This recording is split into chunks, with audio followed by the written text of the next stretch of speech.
Hello, ladies and gentlemen. Psalm 34:8. Oh, taste and see that the Lord is good. Blessed is the man who takes refuge in him. Grace, smiling warmly. You seem deep in thought, Eli. Something on your mind?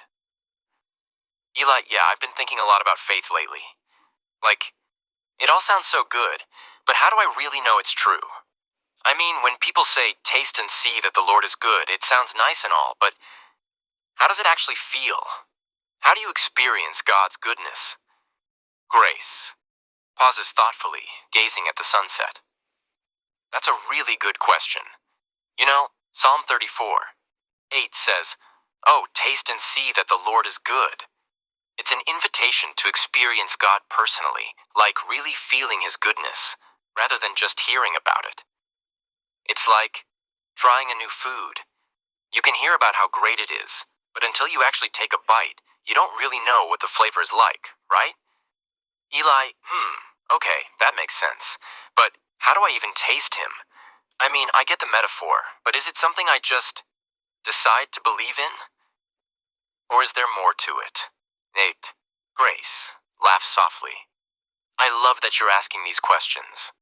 When the psalmist says, taste, it's about actively seeking and experiencing God, not just passively sitting by. It's about trusting Him enough to step out and take refuge in Him.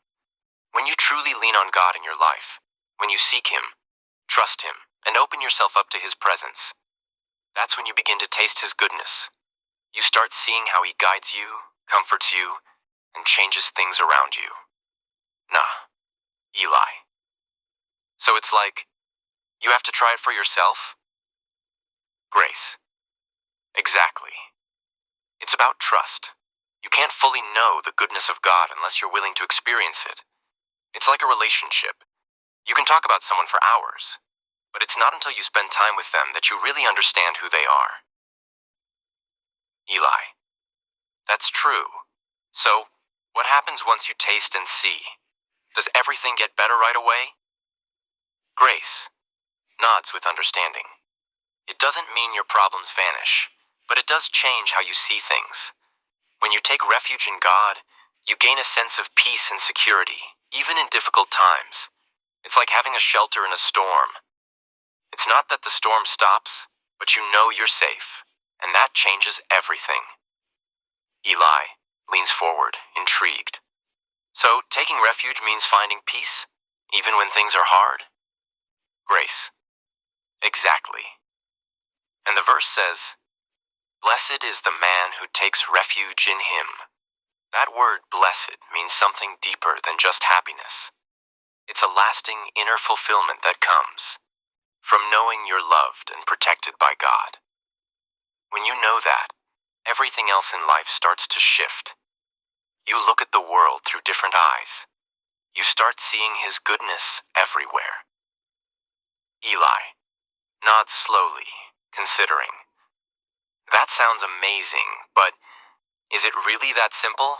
Just trust Him and experience His goodness? Grace smiles gently. Simple? Maybe, but also profound. It's not about perfection, Eli.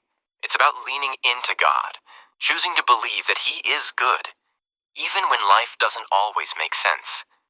And when you do that, you'll find a joy and a peace that goes beyond what you could ever imagine.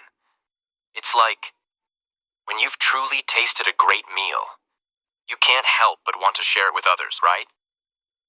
Eli, grinning now. I see what you mean. It's like, once you experience God's goodness, you just want to tell others, hey, you've got to try this. Grace laughs softly. Exactly. And the best part? The more you taste, the more you realize how much there is to enjoy. You never run out of His goodness. Eli pauses, looking thoughtful. I think I get it now.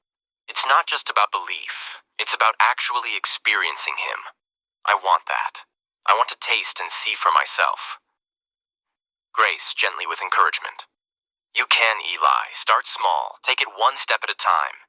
He's always there, waiting for you to come close, to seek Him, and you'll find His goodness in ways you never imagined. Just take that first step. Eli, with a newfound spark in his eyes. I think I'm ready to take that step. Thanks, Grace. Grace smiles warmly, placing a hand on his shoulder. I'm proud of you. Just remember, he's always good and he's always with you. Taste and see, Eli. Taste and see. Thank you.